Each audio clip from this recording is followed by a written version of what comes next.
Jiang Ying est une maman qui travaille avec deux enfants, Kimi 7 ans et Mango 21 mois. Jiang et son mari étaient tous les deux des enfants uniques et le souvenir d'être seuls quand ils ont grandi les a convaincus d'avoir un deuxième enfant. Mais parce qu'ils travaillent à plein temps, ils ont besoin de beaucoup d'aide. Mon mari et moi sommes tous les deux très occupés. Les garderies sont très limitées et il n'y a pas de garderie publique. Donc mes parents surveillent Mango. Mon mari amène notre plus grand à l'école. Mais comme l'école finit 3 ou 4 heures avant notre travail, j'ai un tuteur qui va chercher Kimi et lui donne des leçons jusqu'à 18 heures. Nous sommes allés à l'école primaire de Kimi dans le district de Jing'an. Sa professeure, mademoiselle Ye, nous dit que 10 des 36 élèves de sa classe ont des frères et sœurs et que la situation de leurs parents est similaire à celle de Jiang Ying.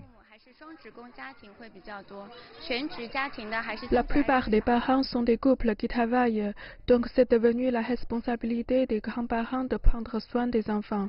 Surtout, la qualité des tuteurs après l'école n'est pas toujours la même, et donc de nombreuses familles choisissent d'avoir juste un enfant.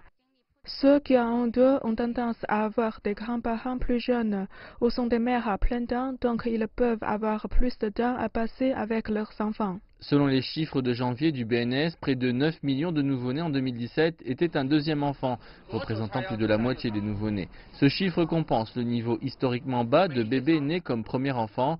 Au total, près de 17 millions de naissances ont été enregistrées dans le pays l'an dernier, un chiffre en baisse de 630 000 par rapport à 2016.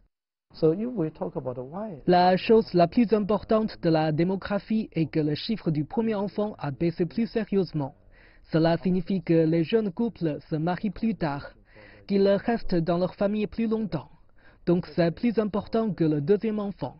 Si nous examinons pourquoi les jeunes n'aiment pas avoir plus d'enfants, il y a 3 raisons. La première, c'est le souci du bien-être économique de la famille. La deuxième, c'est la garderie et le soin d'enfants. La troisième, c'est le développement professionnel des femmes. Pendant la majorité des 30 dernières années, l'immense population de la Chine a constitué la base de la croissance économique extraordinaire du pays qui l'a transformé en usine du monde. Mais dans les prochaines années, il y aura une refonte de l'économie.